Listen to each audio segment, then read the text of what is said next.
Graduate School of Humanities and Sociology at the University of Tokyo. She's also on the ISC Governing Board as a Vice President and an ISC Foundational Fellow. And inequality is the central theme of her research. So thank you very much. I'll hand over to Dawn to take us from here. Is this working? Yeah.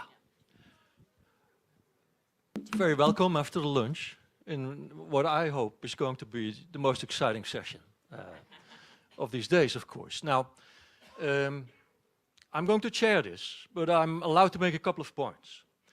I'm not going to make really my own points. I'm a social anthropologist, and in that sense, I am nicely located in between the social sciences of the more hard type and humanities, as you will understand.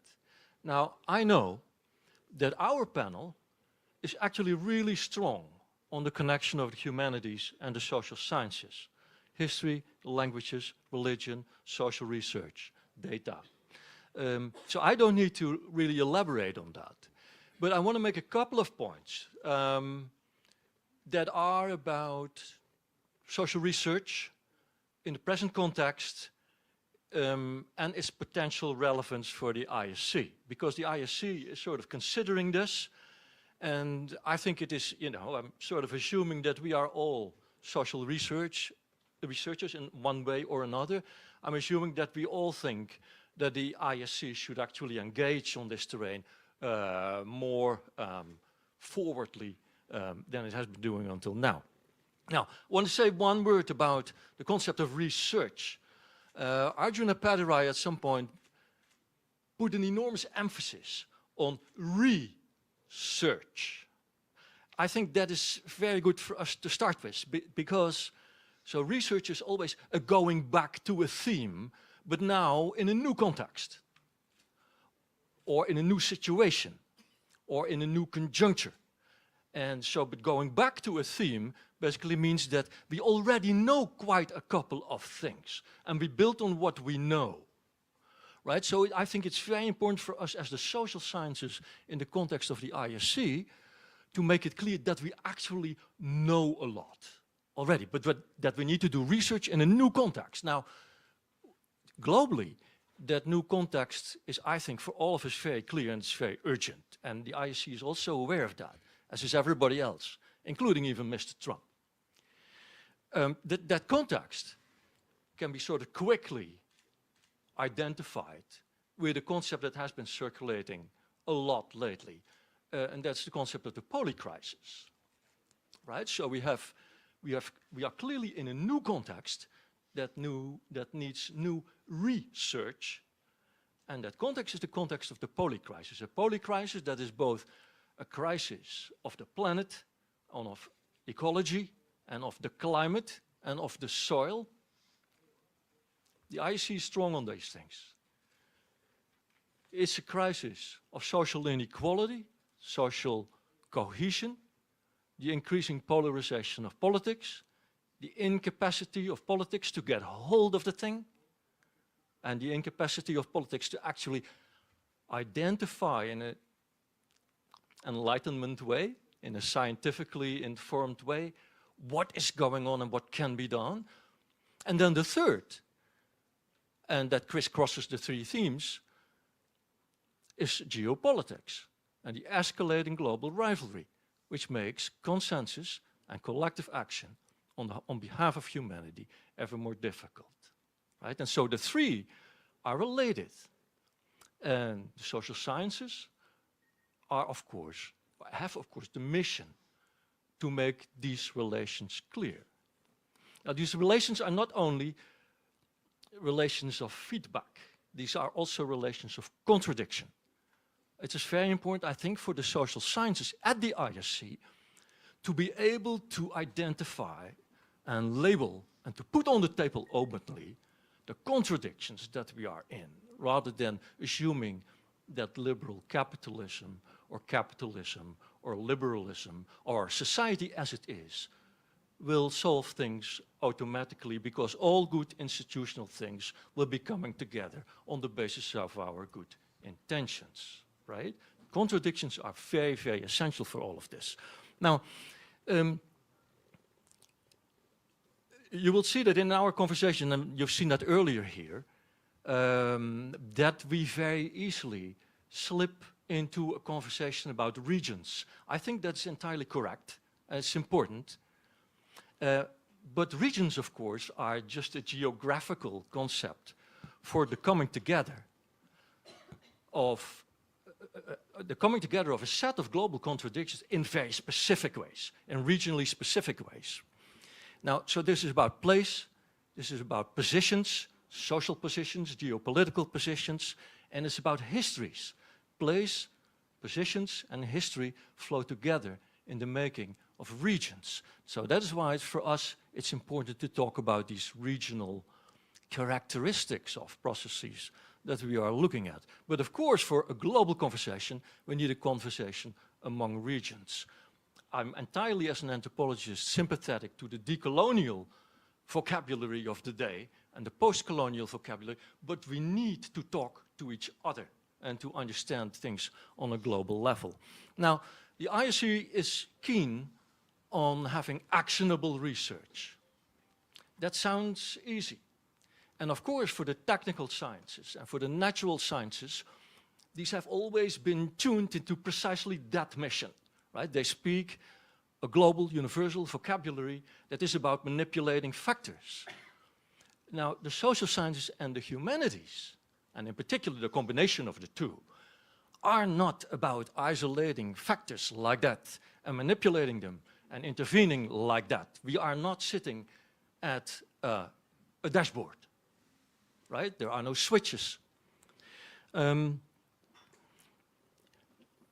Actionable insights depend on power structures. The social sciences are focused on analyzing these power structures. Power structures define what the problems are. And in that definition, they build on particular traditions. Also there's research going on. There's nothing so much new very often in how they identify the problems that we're dealing with. But these are governmentalist identifications. The social sciences inevitably need to keep a distance from that, right? So we try to understand the power structures through which governmental institutions and the actionable data that are fed into them, into the policy-making process, are being implemented, how they affect social structure, how they get deflected in social structures. So for us it is very important, I think, in the social science to understand that actionable knowledge is not just a set of switches and good intentions. Actionable knowledge is something that permeates through the social structures, gets inflected, and has consequences as a consequence of that. Inequality, final point, no, final before the last. Inequality is not only about the poor. My little unit has been called GRIP since 2019. GRIP was about social inequality. Before that, it was called CROP, and it was about global poverty. Now, poverty is a measurement issue very often, and we wanted to get away from that. We're talking about global inequality now, so it's very important to have that global inequality theme on the agenda. But inequality is not only about the poor. Inequality is also about the wealthy, the rich, and the powerful, right? And so that is also very important, I think, for us to keep an eye on. So ISC relevant knowledge is not only knowledge about how we intervene in poor communities and solve all sorts of things from above, but it's also about how we look at the relations between the powerful and the weak, the powerful and the less powerful. We are in an age of polycrisis, and this age of polycrisis, as Biden actually said quite well, is increasingly an age of oligarchy and oligopoly and plutocracy. That is in itself a social problem. Now, that makes our life as social scientists not easy, because it means we are actually rowing against the stream of the powerful. But that is what we have to do. That is our mission. Yeah, then finally, about identifying contradictions and not just assuming that Now that all good institutional things will come together because we are, you know, well-intentioned human beings. The climate emergency has an enormous contradiction with geopolitics, with military confrontation and with war. The more we talk geopolitics, and this is important for the moment, the less we will be able to sincerely talk climate crisis.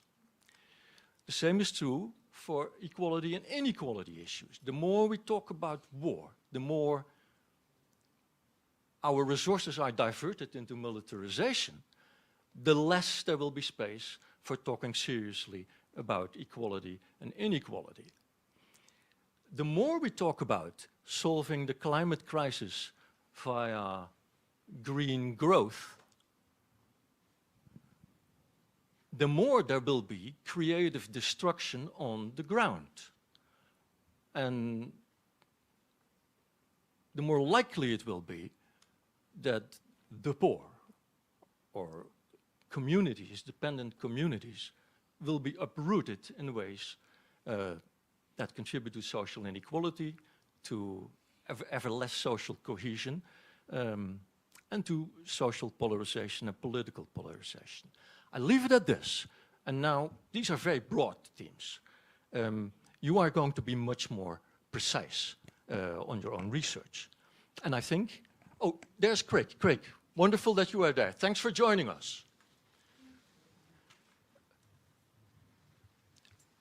Karina, oh no, Craig. Craig, you are the first to talk. Yeah, please. You have 7 minutes, but I'm not going to be very strict. Well, I will try to conform to the 7-minute rule, and I begin with my regret and apology for not being physically in the room with you and manifesting one of the oddities of our current age with virtual communication mixed with physical. Anyway, good afternoon to everyone in Muscat. Let me begin with a brief comment picking up a theme that Don introduced, quoting Arjun Appadurai, on the significance of the in research, the return and the repeat. I fully agree that we have knowledge and we have to affirm, recognize, and use and build on the knowledge we have. But I want to stress this requires unlearning as well as reaffirmation. If we are going to have the kind of adequate, potentially radical reorganization of scientific knowledge that is required to understand our very dramatically changing circumstances, we have to unlearn some old habits as well. Let me just mention that the idea of polycrisis, which Don also evoked, this idea from Edgar Morin by way of Adam Tooze and a variety of other thinkers, is in tension with common approaches to scientific specialization. It is our habit in science to achieve knowledge by dividing our problems into clearer subproblems and our collaborative work into specialties of knowledge. In the ISC and in other forums, we have always repeated that we need to collaborate and communicate across specialties. Nonetheless, the habits of scientific work have been stronger at producing specialized knowledge than at integrating usable knowledge in broader ways. And attending the polycrisis requires just this, being able to think effectively, learn effectively, and mobilize science effectively at several different levels and on different issues at the same time, so that transformations in the physical character of the planet, transformations in ecology and transformations in society are not just all recognized, but are recognized in their interconnections with each other. And in this, as Don said, contradictions are crucial. We cannot expect that there is simply linear change. This again is a scientific habit. All complexity theory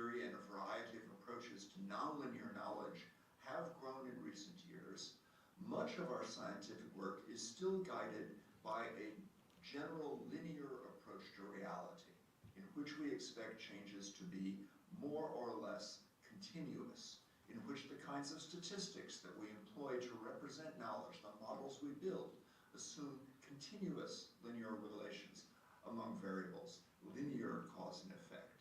But we don't live in an entirely linear world. It is complex in crucial ways.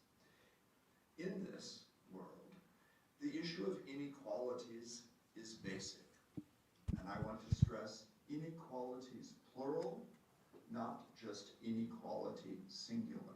It is not just a linear variable of which we have more or less. Inequalities vary on many different paths, historically and in the future. They are embedded in different social formations. No single consistent formula aligns inequalities of economic class, political rights and power, cultural participation, and social integration.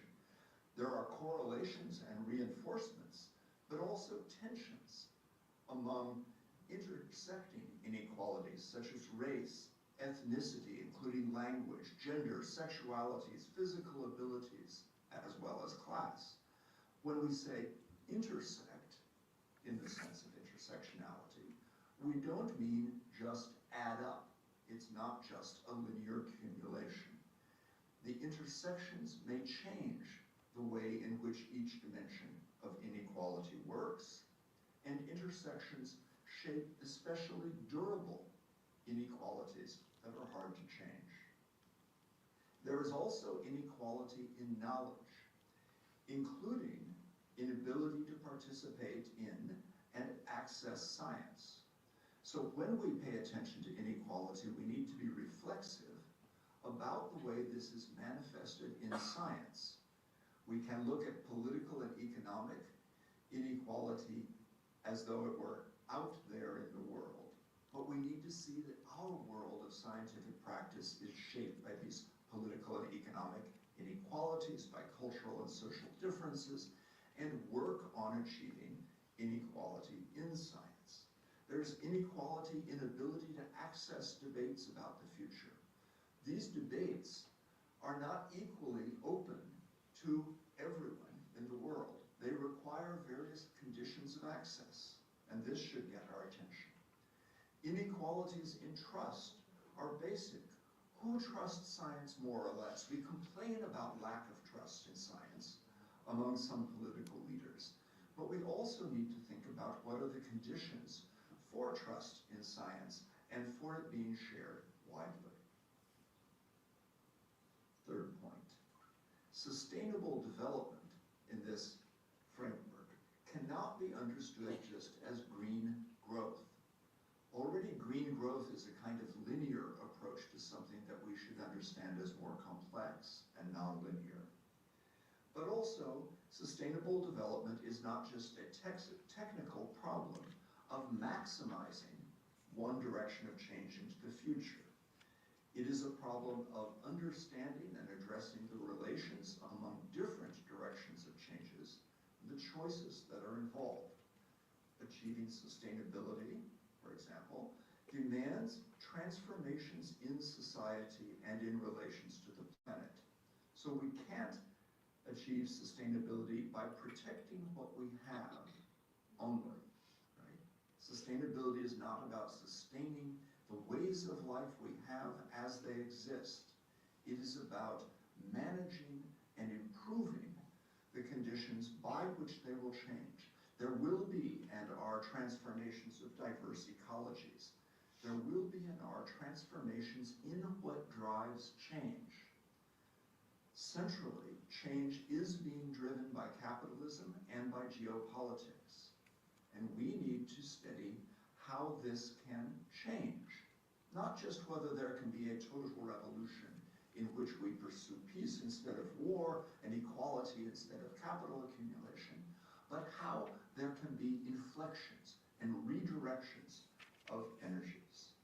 When I say driven by capitalism, I mean by the pursuit of accumulation, by the deployment of accumulated capital in investment and finance, This creates and reinforces inequalities, and this commonly breaks social relationships on which capitalism itself depends, as well as on which our relations to the planet depend. Geopolitics are also crucial, as they have been through a very long history of empires. Capitalism is mainly something that has shaped the world and its accelerating growth and transformation in the last 400 years. Geopolitics has shaped human history much longer. A history of empires has not entirely gone away in an era of nation states. We shouldn't let looking at habitual maps of clearly distinct countries make us think this is actually the whole reality of the world. At the same time, states are important to how we manage risks and achieve new forms of social cohesion at large scale. We shouldn't imagine we can wish them away. But large scale and centralization can be problems in relation to sustainability.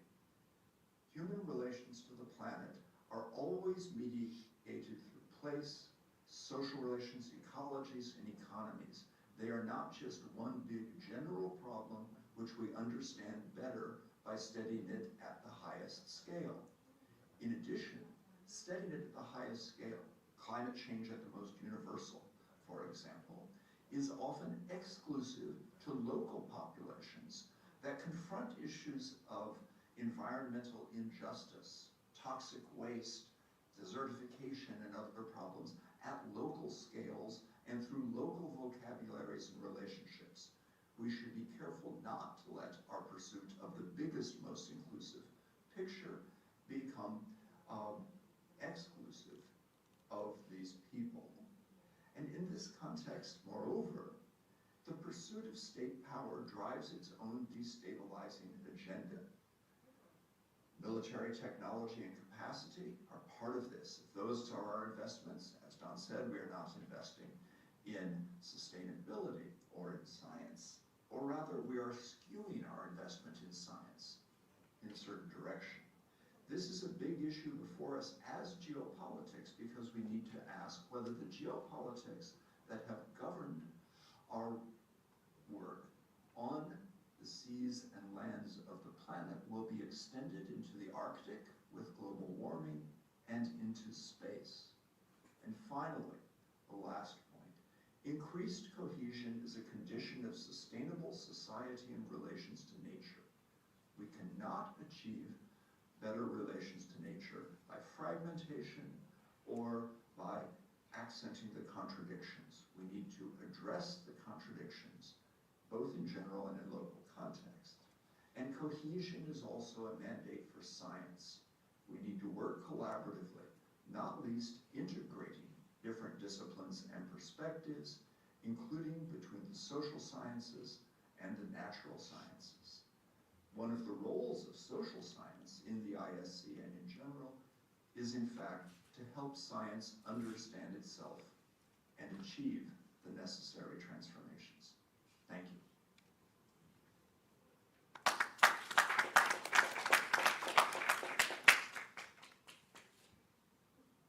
Thank you, Craig. Karina, words to you. Good afternoon, and let me start by thanking the idea of having this panel, as I think it's very important to have this panel on these central issues of inequalities in this global dialogue. Thank you, Don, for chairing this panel, and also Mega, thank you for all your work and the support to have today this panel. As it was already mentioned, inequalities are not just a figure or an indicator. It is obviously a daily experience that defines and limits the life possibility of millions of people worldwide. It is a phenomenon deeply rooted in social, economic, and cultural structures, affecting individuals differently depending on their position between these hierarchies. It is no exaggeration to say that inequality is one of the central challenges of our times. My purpose today is to reflect on inequalities as a structural and multidimensional phenomenon, and to highlight the crucial role of science, social science, but science in general, in addressing these issues for a transformative perspective. And I want to emphasize this idea of transformative perspective. The invitation so is to rethink the role of knowledge, not only as a diagnostic tool, but as a driver of social change. As many of you know, I come from Latin America and the Caribbean. I'm from Uruguay. And Latin America is considered the most unequal region in the world. Economic gaps are just the tip of the iceberg. Behind them, we have intersecting inequalities that affect access to fundamental rights such as education, health, housing, and political participation. These inequalities deepen when factors such as gender, ethnicity, age, geographic location are considered.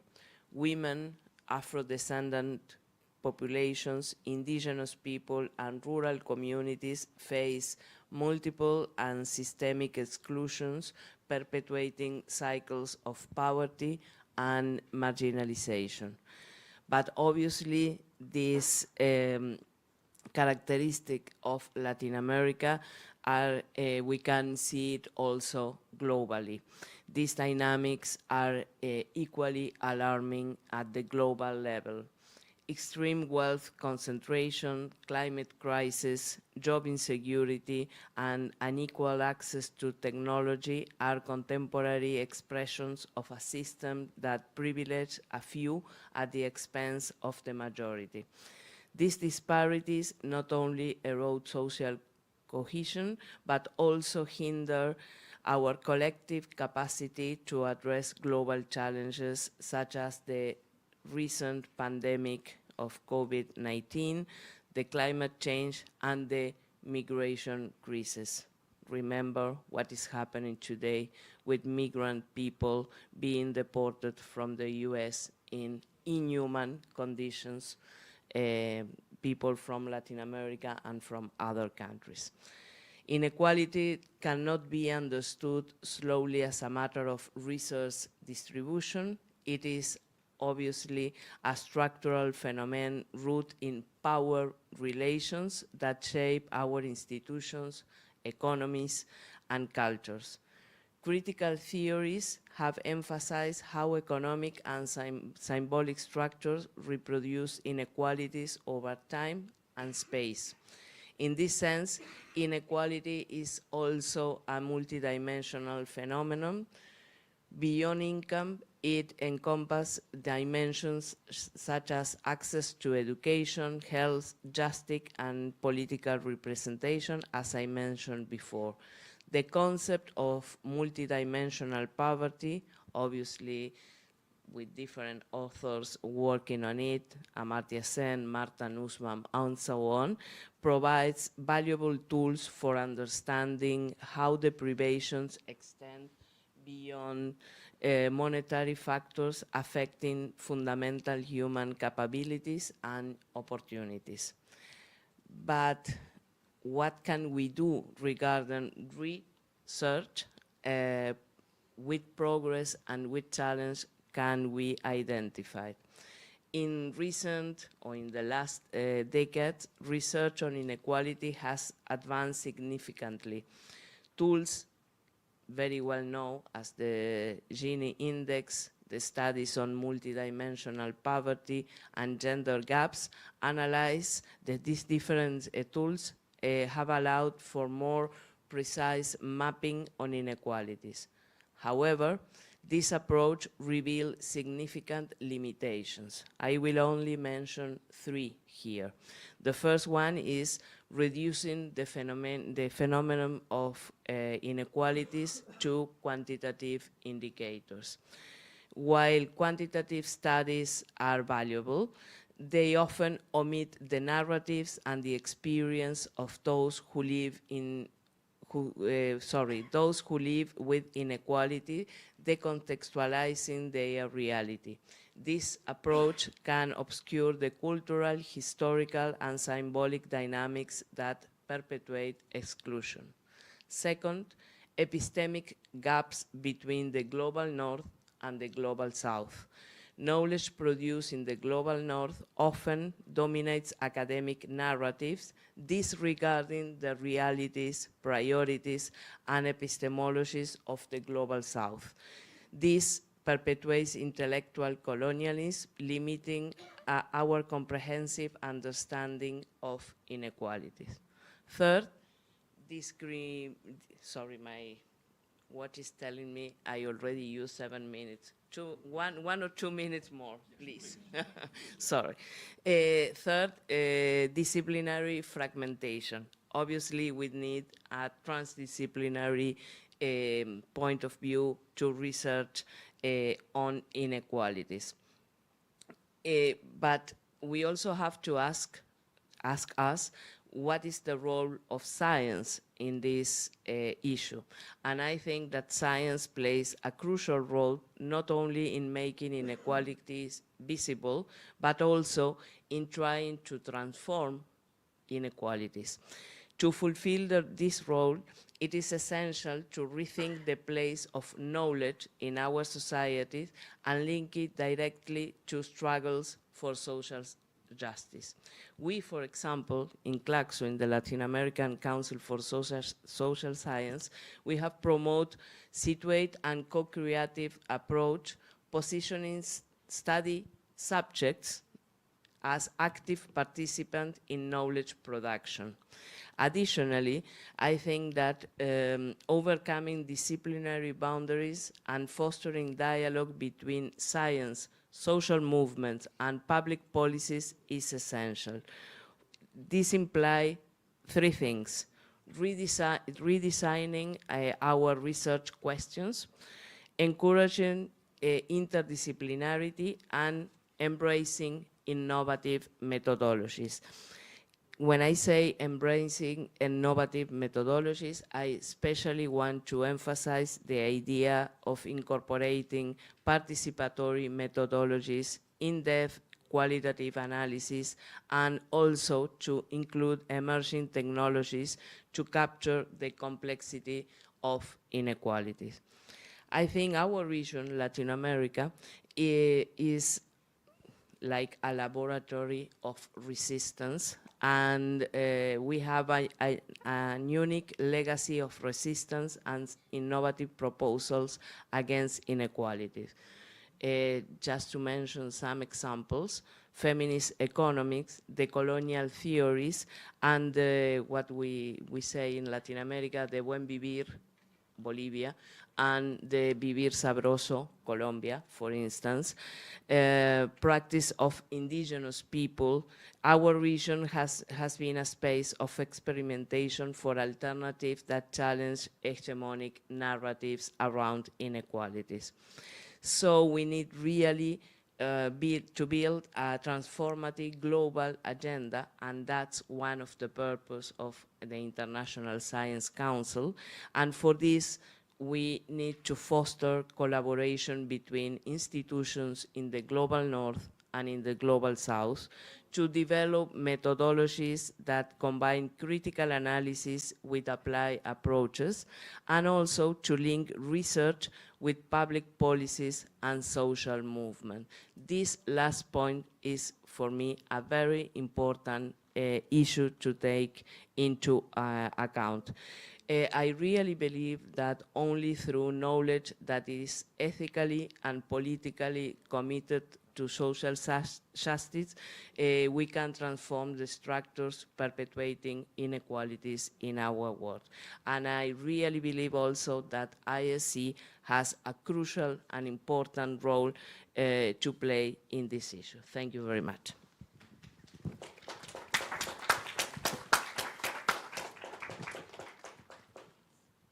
Thank you very much, Karina. Yes, Catherine, the floor is all yours. If you go over the 7 minutes, go only 1 minute, 1.5 minutes. I'll over try the very 7. hard not to go over the 7 minutes. Okay, so I've just got some slides here. Mainly because I thought you needed a map, because I want to talk about Indonesia. And I thought, gosh, probably a lot of these people won't understand at all the geographical kind of circumstance that I'm talking about. Catherine, I think you should be closer to the microphone. I don't know, but I don't hear it so well. Oh, okay, is it on? Yeah, that's better. That's better. Okay, sorry. So have I got my little slide? Oh, okay. Okay, so I just want to show you some pictures, but mainly I want to show you a map, which is the next slide.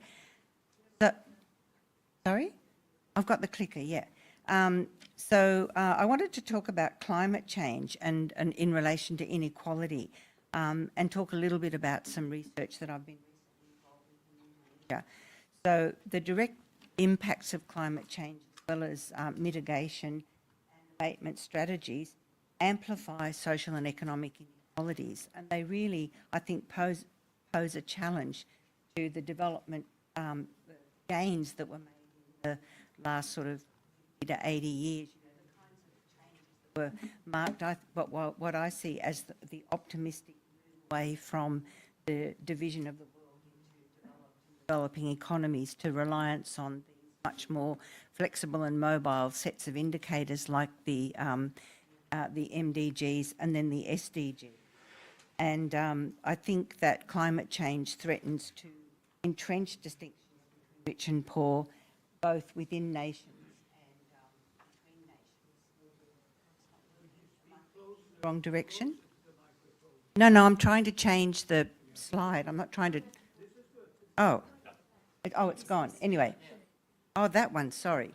Okay, so I just wanted to show you a map of Indonesia because I thought probably a lot of people won't understand the geographic and geopolitical context that I'm talking about. That Indonesia is an archipelagic nation. It's at the bottom of Southeast Asia. You can see there, it's just to the north of Australia, and I'm going to be talking about those geographical relations a little bit more in a moment. So I'm an anthropologist committed to the practice of research in local communities, which is informed by questions derived from supralocal or even global debates and discourses, but also committed to the idea that what we learn at those local levels can then feed backwards into those broader debates.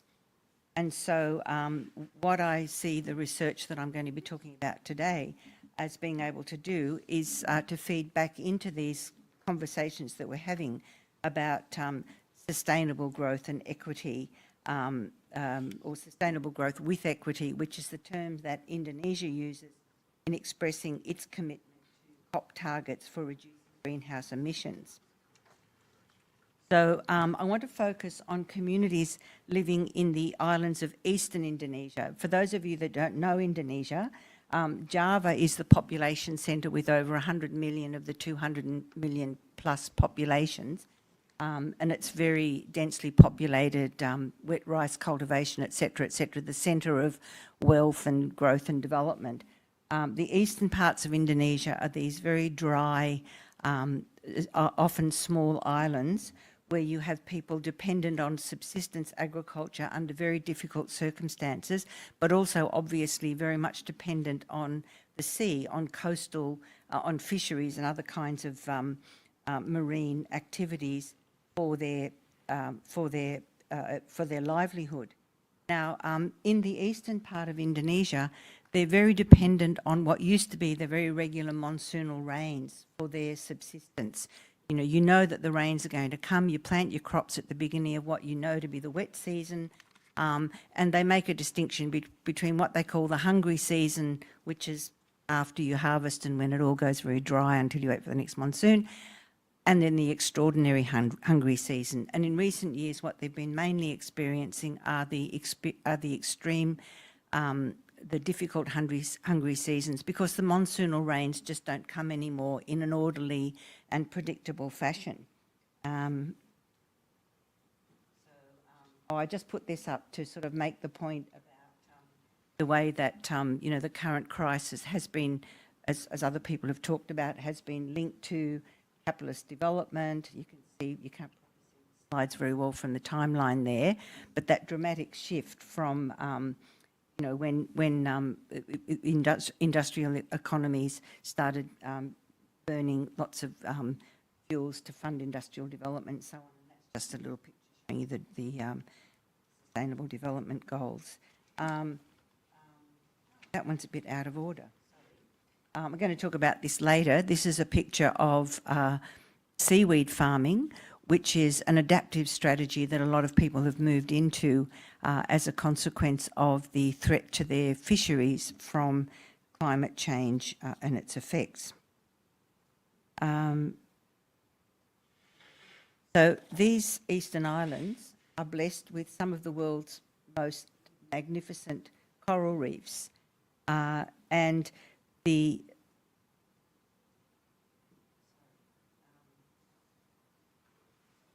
these, of course, are very much under threat by climate change. In fact, some climate scientists argue that these coral ecologies will be destroyed when global warming reaches 1.5 degrees Celsius, and some of them argue that we're already at that point. But what does that mean for these people? So it means that their fisheries are no longer effective, and the other kinds of marine activities they have, like gleaning on reefs for various kinds of, you know, crabs and other marine life, are no longer effective sources of livelihood. So basically, both the agricultural economies and the marine economies of these island communities in eastern Indonesia are being destroyed by climate change and its effects. Now, as a nation, Indonesia is committed to achieving net zero greenhouse emissions by 2060 by mitigation and abatement strategies. But these place extra burdens, particular burdens, on these poor people in these parts of the island who don't actually produce any coal, gas or anything like that. There's one tiny gas field off the north coast of Australia, off Tanimbar, but for the main part, all of that fossil fuel production happens in the western part of Indonesia, in those wealthy parts. Indonesia still mines coal in Kalimantan, if you can remember that map, the big island that sits above Java, which it sees as important for achieving electrification of its population, because many parts of this vast eastern region of the country don't have electrification. And so they're dependent on things like kerosene lamps, kerosene stoves or diesel generators, which they pay a lot more per kilowatt hour than the people in places like Java and Sumatra who've got electricity off the grid. And Indonesia's come in for a lot of criticism at a global level because it still continues to mine coal. But they are engaging with a huge range of methods of generating electricity using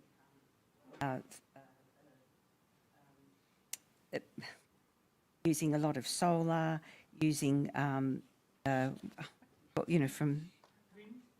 not wind, from volcanoes. Sorry, I've lost my place in my notes. Geothermal, thank you very much, using geothermal and many other kinds of things. And for example, if you go out into these islands, you'll often see small solar arrays that have been put up by the national power company on small islands in order to provide these localised microgrids. They also are interested in using hydro, and there's a lot of small micro hydro projects through eastern Indonesia. Now, I'm an advisor and trainer on a bilateral project between the Australian Department of Foreign Affairs and the Indonesian National Research Agency, or BRIN, and the project provides competitive grants for bilateral research teams on topics that have been identified by BRIN as topics that are of interest to national development or of national value and significance. And so one of the first rounds was a call for grants that focused on climate change. And so in that first round, many of the researchers documented impacts and responses in the economy for people in these Eastern Indonesian communities, but also the way that different ways of mitigating and abating climate change were impacting on the local communities. Now, the terms of the grants require attention to social inequality, which in the language of this grant is referred to as GEDSI, not JEDSI, GEDSI, because you're using the Indonesian pronunciation. A popular topic has been the adaptive strategy of moving to seaweed cultivation that I showed you the picture of before. So people have been moving into seaweed cultivation when they can no longer live off their agriculture or from the fisheries. But a lot of these research projects have been showing that the climate change is having an absolute catastrophic effect on these seaweed farms. And it's to do with things like unseasonal wave movements, to do with much more severe winds, with silting and turbidity in the water as a consequence of the changes associated with climate change and so on. Catherine, 2 minutes? 2 minutes, okay. So I was going to talk a little bit about gender, but I'll leave that out. Connexi researchers have identified intensification of social equality in their communities along a number of axes in the face of climate change. Increases in inequality between men and women, between the old and the young, and also negative effects for people with disabilities. But my colleague on this project, Dr. Salman from an Eastern Indonesian NGO called Bhakti, concluded that the biggest source of inequality in these studies is this geographic inequality, the fact that they live in this particular part of Indonesia, which has received very few of the benefits of the burning of fossil fuels, but are receiving all of the negative effects. What does this tell us about ways forward? I think the researchers and their findings point to the significance of understanding local people, local perspectives, local voices. And I was giving a talk about this topic in a conference in Indonesia last year. And the first question I got was from a man from the government planning agency who said, oh, you go out to these communities and those people, they don't know what climate change is. They don't understand climate change. Well, they might not understand the terminology that he uses, perubahan iklim, but they certainly know how to talk about the fact that they've been experiencing what they see as climate chaos, the chaos in the seasons and the rainfall and so on over several decades. And so it's really important to have that understanding of how these people are appreciating the transformations in their environment in order to find ways that these might be addressed. And so it comes down to a question of what is useful knowledge and how multiple perspectives can be identified and how we can feed them into activities connected with addressing climate change. So I just want to say I'll just finish with one last point, sorry, which is about cohesion and shared interests. In recent weeks, there have been reports in the Australian newspapers of an upsurge in fishes coming into Australian waters from these eastern Indonesian islands. Now, there is a history of this. These were traditionally their fishing grounds before Australia was formed as a nation in 1901, when it said you can't come here. And it's been an ongoing struggle, this negotiation about whether these people can actually fish in Australian waters.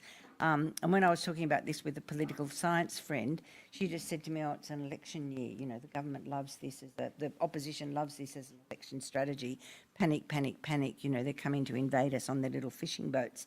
But it really, I think, indicates the way that these issues in inequality really ramify in much broader ways. So they ramify very powerfully for the everyday livelihoods of these people in the Eastern Indonesian communities, but they also have ramifications for the relationship between Indonesia and Australia and how we manage that that border zone and the well-being of people in it. So thank you.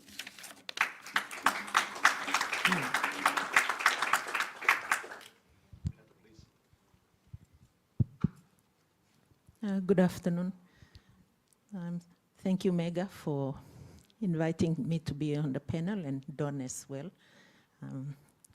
this is the first time a Pacific Islander, and especially a Papua New Guinean, is participating in the International Science Council and to be on the panel too, but my president, Lohi, has already participated in two before me. But I feel privileged to be here, and especially to speak on this topic. So I'd like to clarify my standpoint, because that's where I'm coming from. I'm a professor of humanities, and my current work is in research and higher degrees as an academic. So I'll be talking more like an academic, and that's what I know best, and so that's where I will speak from. My interest areas lie in higher education policy, because my doctoral thesis was on that, and transformative partnerships, also cross-cultural management and indigenous research methodologies. And that's where I would like to focus my discussion on indigenous research methodologies, which is rooted in indigenous philosophy of life and worldviews. I have three parts to my presentation. Firstly, I'll just dwell a little on the concepts that are important. Then I'll move on to knowledge creation in the 21st century, because we now operate in a knowledge economy, and research is all about knowledge economy, promoting the knowledge economy. And I will end with the two last questions that were posed to us about what is the potential for international research. How can the global and the national and local come together? How can the sciences and social sciences come together to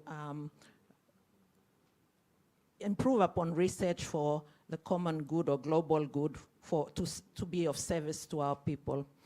So let me come back to the concepts then, the concepts of inequality. And I note Craig saying inequalities, and I do appreciate that and accept. Policy, sustainability, and power relations. Those are the ones I want to talk about, because they are interconnected. Inequalities exist everywhere because we're so diverse. And so in this world that we live, we are bound to create hierarchies. We already exist in an unequal situation where we're talking about the global north and the global south. We're talking about centers and peripheries. We try to bring the peripheries into the center, and in doing so, we create more peripheries. And you can never win. So in trying to bring something on the margin to bring it to the center, you create more peripheries. So we need to be mindful about this and to address them. How do you bring something into the center without creating peripheries?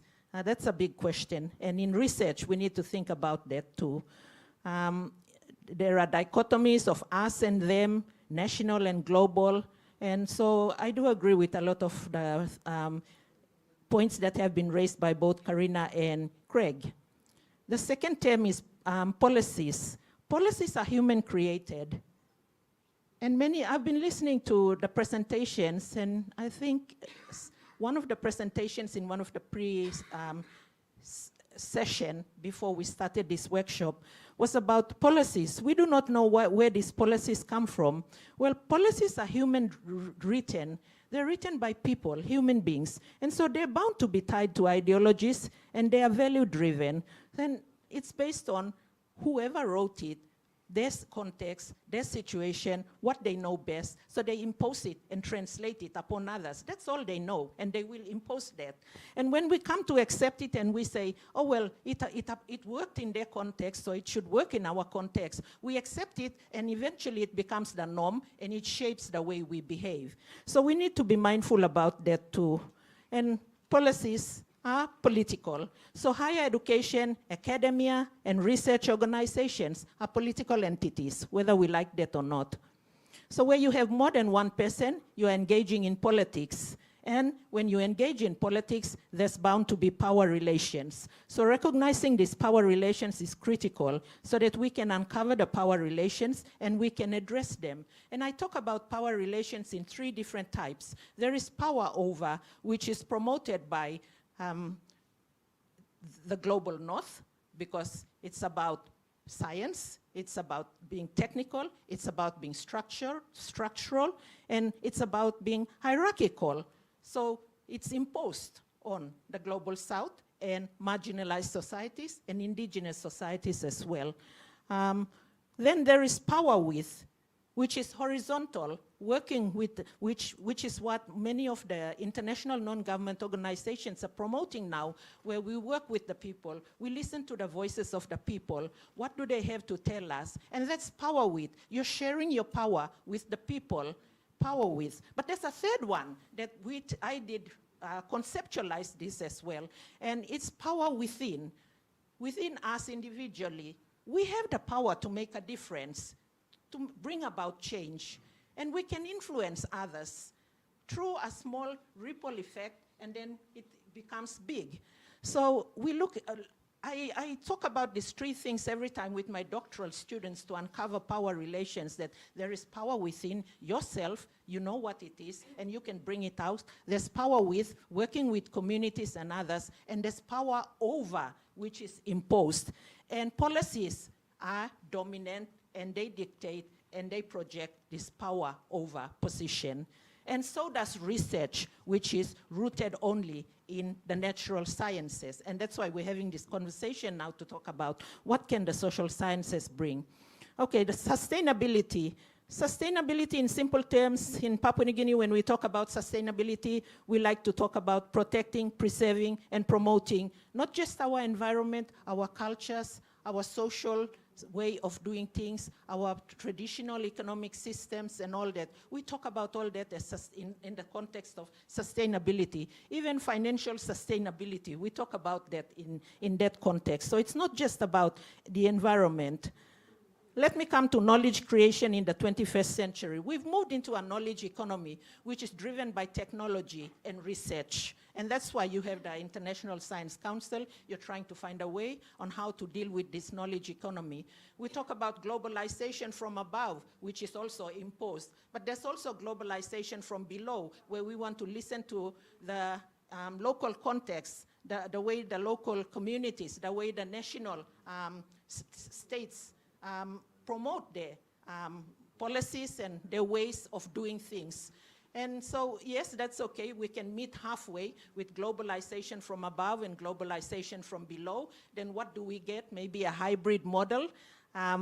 This is where the social sciences come in, because the social sciences has a role to play. But I want to reposition this way of thinking that the natural sciences, which is technical, structured, hierarchical, where knowledge is compartmentalized, separates the spiritual from the physical and material. In indigenous knowledges, there is no separation of the spiritual from the material. The spiritual and the material, physical, are one. And that is why when you touch our land, when you touch our environment, we become very touchy, and we will protect our environment because we do not separate the two. We see the two as one. When we talk about knowledge, we talk about knowledge as being holistic. We do not compartmentalize knowledge. We do not put it in boxes to say, do this first before you do that. You tell me the whole story. So when our students are asked a question, they will tell a long story. And you know that they want the context to be very clear to you because they look at every problem and everything as holistic. If they leave out a piece of information, then it's no longer their story. It's no longer a complete story.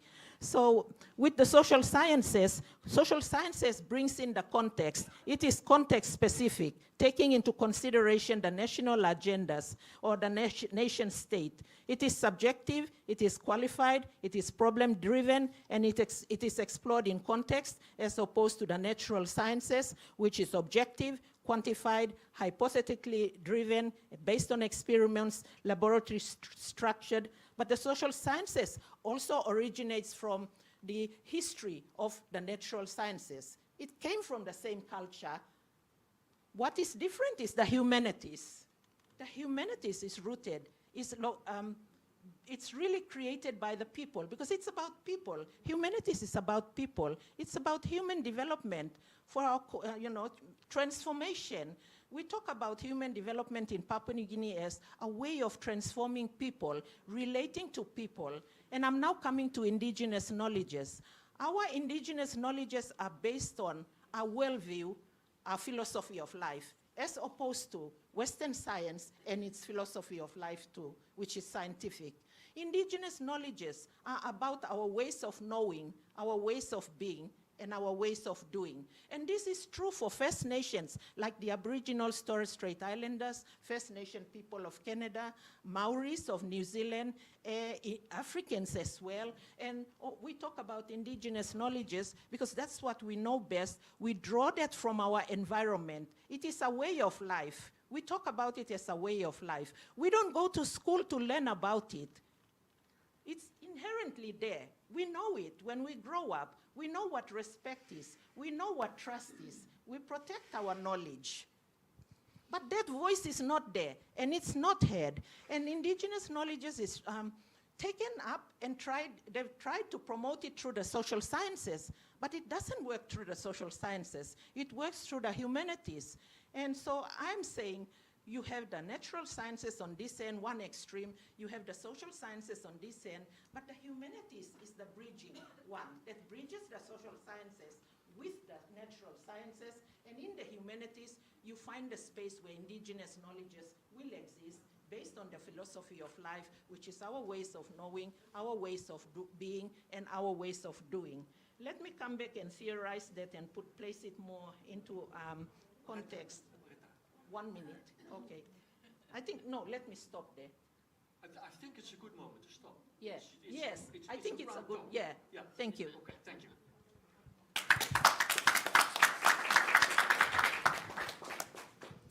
Salko, the floor is all yours. Thank you very much. First of all, thank you very much for inviting me, John, Mega. It's such a very great honor to be in a panel. And today I'm, talking about what I'm thinking right now. I'm a sociologist, and I'm doing social inequalities quite a long time. And I'm thinking of sustainability and cohesion, maybe inclusiveness. So, we are very much, a challenging world, I have to say.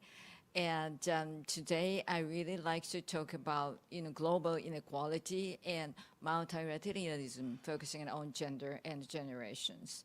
So again, we are very much facing the enduring challenge of achieving social equality. Inequality is a universal feature of social structures.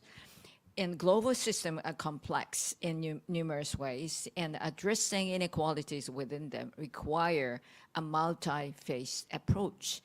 Tackling this shared challenge in a diverse world and finding solutions to the complexity and inequality should be a central agenda for scientists across all fields, natural, social, and human sciences alike. So the 2030 Agenda for Sustainable Development consisted of 17 goals and 169 targets. Leave no one behind is the central cross-cutting principle that underpins these goals. They are integrated and indivisible, balancing the three dimensions of sustainable development, that is economic, social, and environment.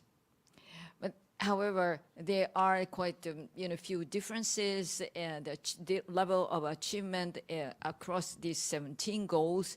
And then unfortunately, across these 17 goals, we have the very differences in available data to assess or examine what's going on with. So, inequality is both a consequence of past and current systems. The history is quite strongly related. And inequality can affect future outcomes. So how do we define sustainability anyway?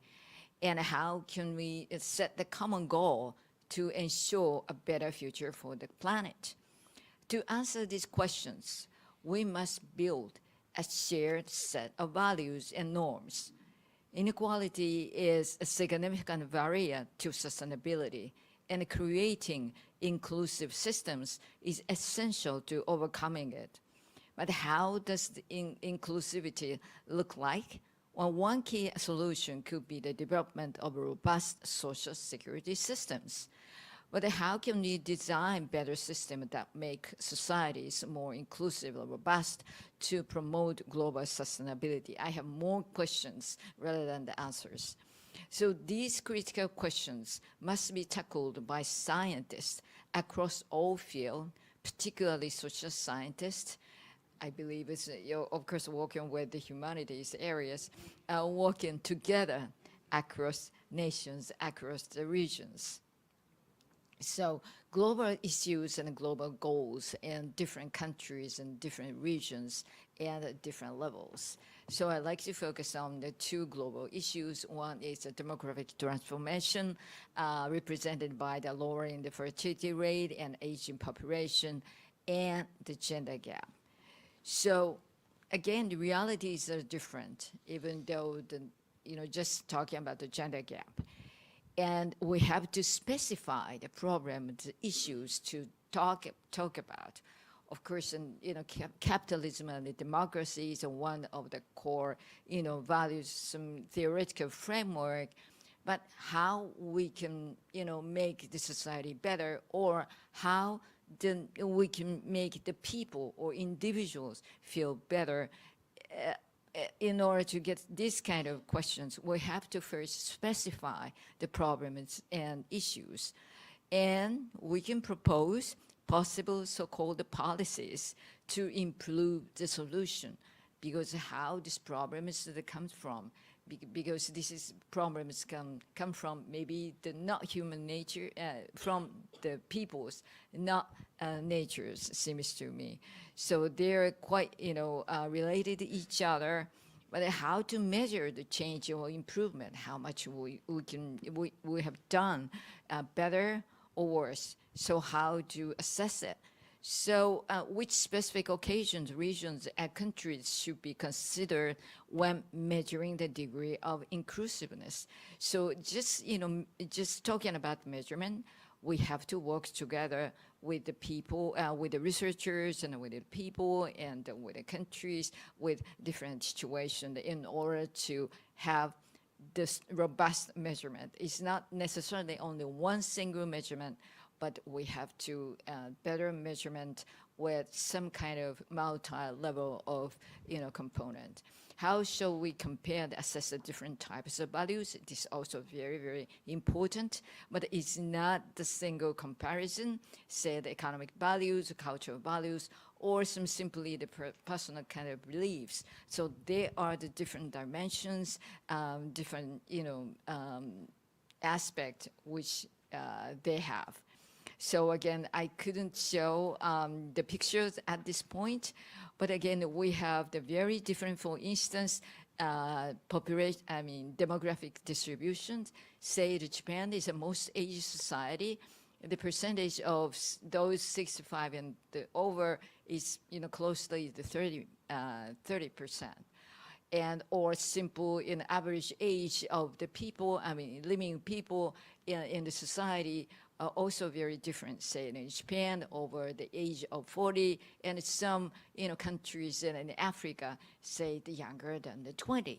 So the demographic situation at this point is quite different, and how the society be run are also the different. But at the same time, we have the very common issues, say, and furthermore, the demographic trend would be followed quite similar way. All of us may be aging. And another thing is, gender gap. As you can see, there's no country and no society we can achieve the gender equality, unfortunately. So particularly the female leadership is one of the most, challenging field which we can achieve gender parity. So one of the key issues is establishing a common goal with varying time frames. Actually, the situation are different. Some countries has already been aged. Some countries will aging quite soon, or some countries will aging maybe the 20 or the 30 years later. So time frame is pretty much different. And the issues and the pattern of complexity are different as well. So we have to take into account such kind of differences and heterogeneities, and in order to achieve sustainable development goals. So the multilateralism this is one of the core, ideas and not only for the many policies, but also the ISC, cannot be achieved without admitting such a heterogeneous, complex mechanism within the society where the people from diverse background and situations are living. So social sciences, the ultimate goal or target is people and individuals. We shouldn't, we shouldn't forget it. So that's why, we like to everyone, happy in some sense. So now the future generations, not only the younger generations, should be seriously taking into account making a globe sustainable for the future. Thank you very much.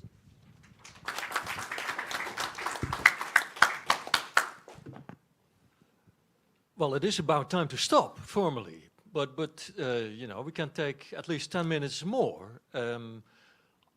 We've heard stories from very different societies, from very different regions, from, let us say, the most developed Japan, and the generational gender problems there, which are pointing the way for all of us. In fact, in the last 5 years, there has been an acceleration basically all over the world in the direction of Japan when it comes to generational problems and aging.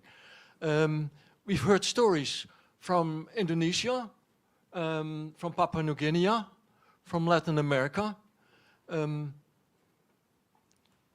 we've heard global stories, global concepts. I guess there's a lot to discuss. So I want to invite you to intervene and throw something up. You have a couple of minutes to deal with that.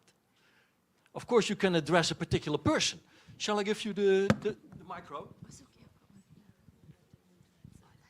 Hi, everyone. Ronit Prower from the Regional Focal Point for Asia Pacific, based at the Australian Academy of Sciences. Thank you for the presentations.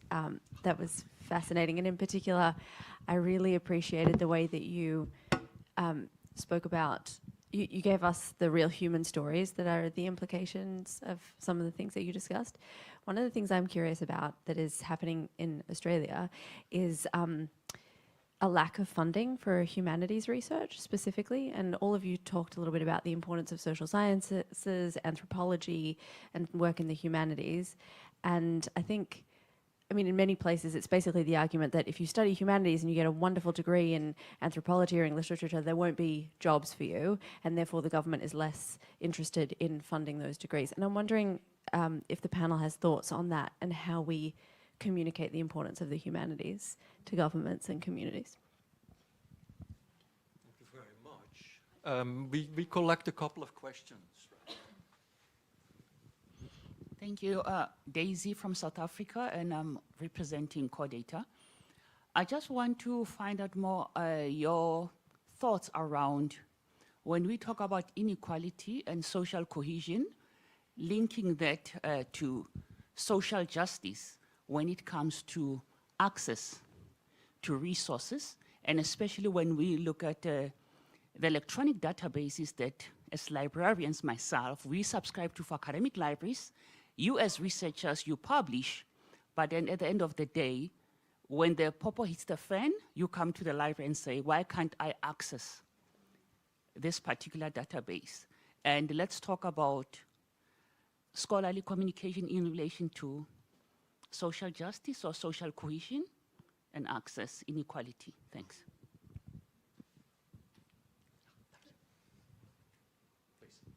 Thank you. I'm Saroj Jayasinghe from Sri Lanka. In your discussions, you didn't really link up social cohesion and social capital and social networks.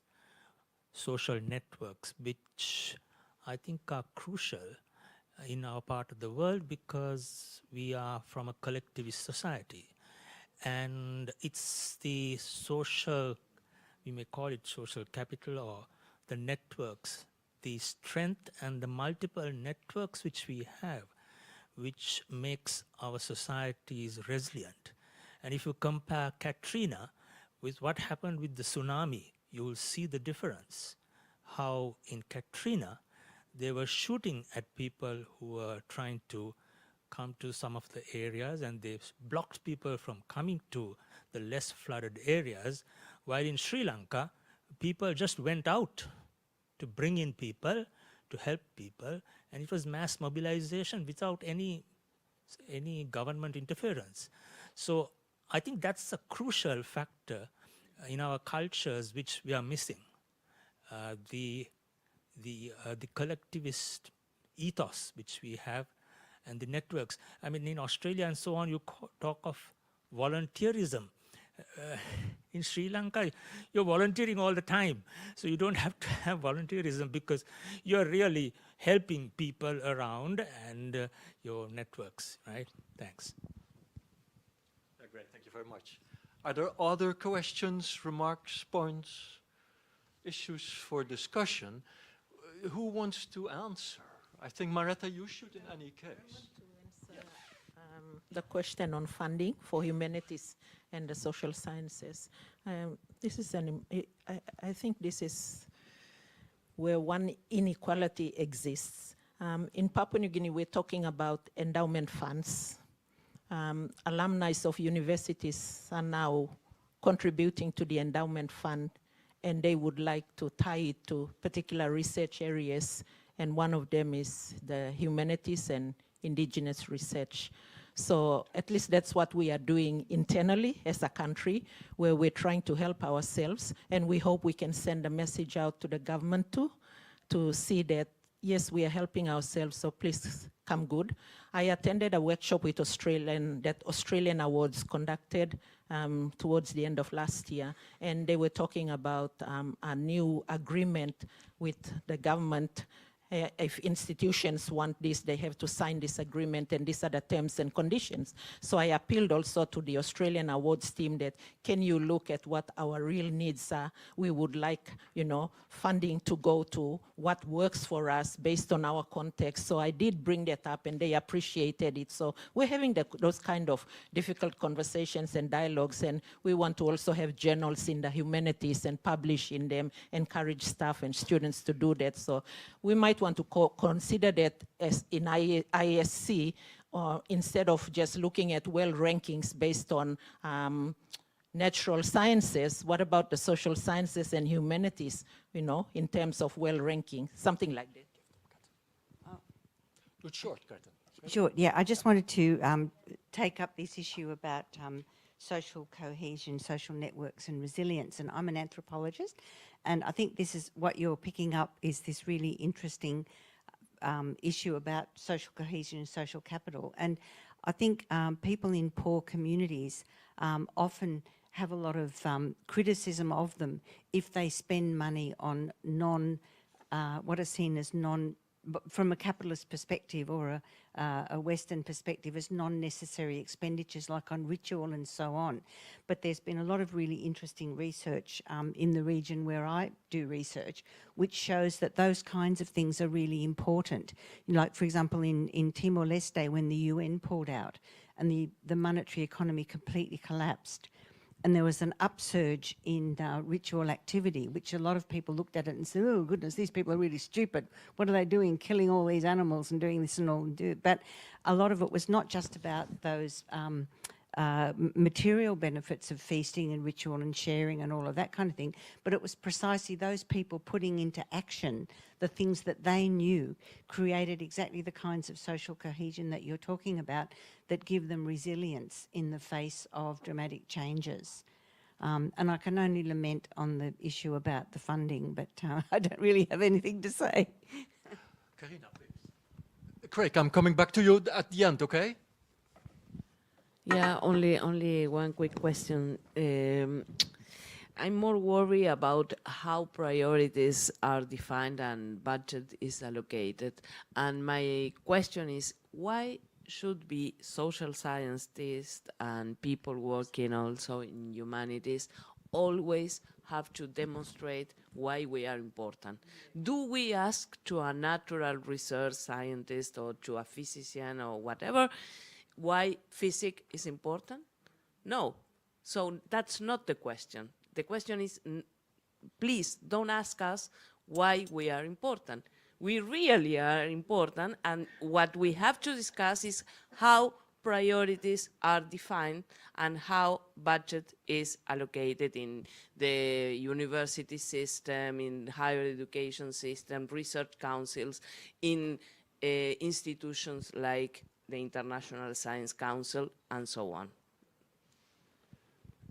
I allow one more question here because she looked very urgent and she hasn't talked yet. Oh, you have it, okay. And then, Craig, we come back to you, please.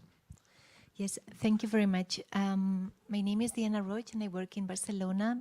Can you hear me now? Yes, okay. At the intersection of the humanities, gender, and data-driven approaches. And I have two very quick questions. So you said, though, how do you bring something into the center without creating new peripheries? If I understood correctly, I would like if you could develop a bit more this thought, no? Because in the end, when you bring so-called peripheries, that we can discuss a lot about this, and I don't agree with the term and so on. So it's a way also to shed light into these other less translated, less circulated languages and literature. So maybe if you can say something about this. And then for Karina, like the category of gender, I work with Berenice Bento, the Brazilian scholar, and I invite her to Barcelona, and we had a very nice conversation about gender. Know that this category, for her, it was mainly for white, privileged women. So I would also like to share, if you could share a bit more about how do you use this category, and maybe if we can maybe use other terms that can be more appropriate for, a wider women, community of women. Thank you. Maretta and Karina, you both have just 1 minute at best, okay? Impossible in 1 minute. Yeah, I know. Sorry, I cannot answer in 1 minute all the discussion around gender theories. My field research, my research is about gender and social inequalities, gender and care issues. So maybe we can talk a little bit after the panel, because in 1 minute, impossible. Absolutely. Thank you. Let me use the gender example, and in my country, gender roles were clearly defined. Men knew their responsibilities, women, but when the concept of inequality or women being treated as their place in the home came in, women in Papua New Guinea who were educated then started thinking, well, we work too, and we want to also have a say and all that. That affected family life and the social setup of a family. So there were many separations in families. There was a lot of study on gender-based violence and all that. So in trying to bring the woman to the center, created another problem and center. That's the way we look at it. That's what I meant by center periphery, to use the gender as an example.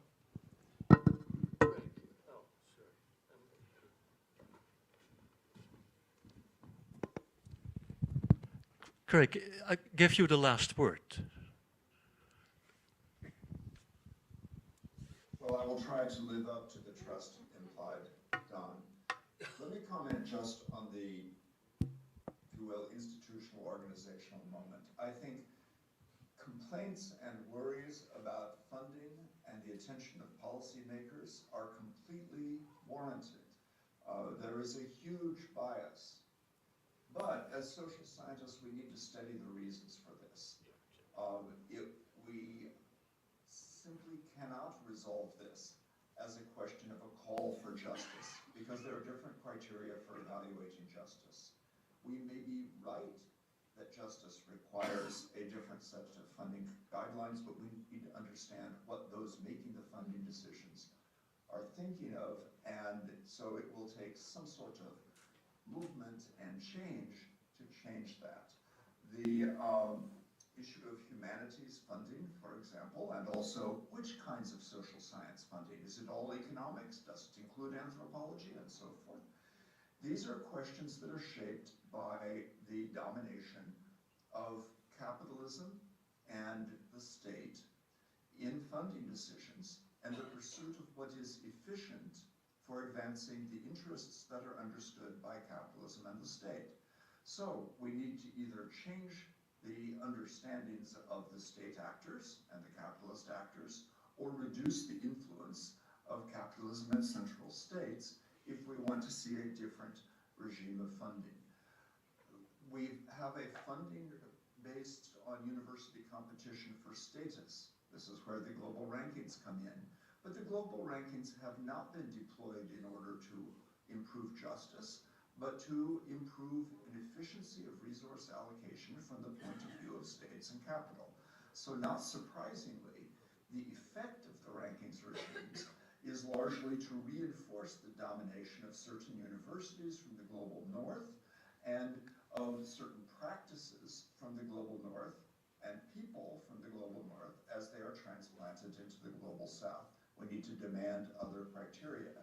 But we also need to look at ourselves and ask, do our habits of scientific communication in fact produce some of the inequalities and injustices that worry us? Here I am speaking in English, enjoying the privilege of a native English speaker in a world in which English is spoken in thousands of different ways, but there are also enormous ranges of knowledge outside English that are poorly evaluated in the global hierarchies. The issue of online and library access is a kind of extension of this. The systems of storing knowledge and accessing knowledge are dominated by power structures and economic structures from the global north. There has been extension to the global south, just as there have been other forms of globalization, but on unequal and restrictive terms. And this has gotten worse because there is an increase in proprietary and for-profit management of knowledge. For-profit publishers, for-profit data companies are managing more and more of the access that was previously managed on a public, open basis through libraries. And this is a problem. It's a massive transformation in our institutions of knowledge, and we can't address the role of humanities and social science and all of science in the rest of the world and in improving the sustainability and justice of the world if we don't address how science and the humanities are organized institutionally and how their funding regimes are established.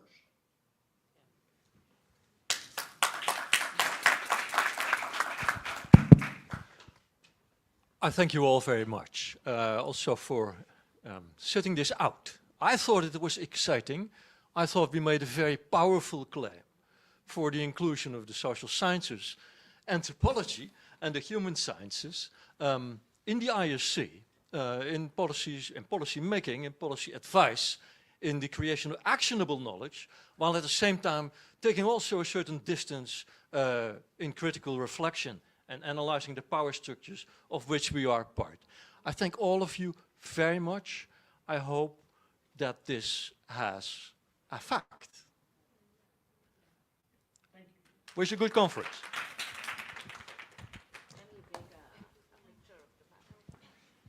Sorry.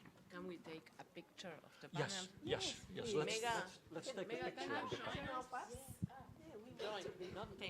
Craig, please stay here for a bit because we're taking a picture of the panel and you are part of that.